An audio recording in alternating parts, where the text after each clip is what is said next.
বসে নাই।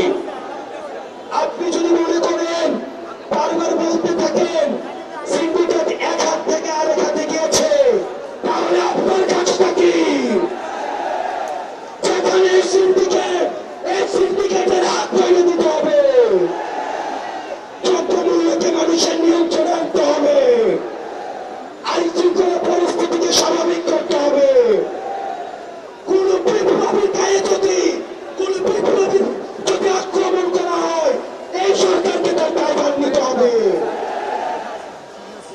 আজকে এতদিন হয়ে গিয়েছে, আপনারা জানেন আমরা এখনো পর্যন্ত বিচার বহির্ভূত যে হত্যাকাণ্ডগুলো হয়েছে, এই হত্যাকাণ্ডের বিচার নিশ্চিত করতে পারি নাই।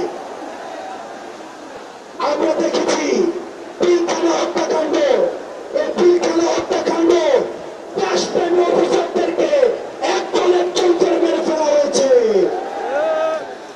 আমরা চাই অতি শীঘ্রই এই পিলখানা হত্যাকাণ্ডের বিচার নিশ্চিত করতে হবে।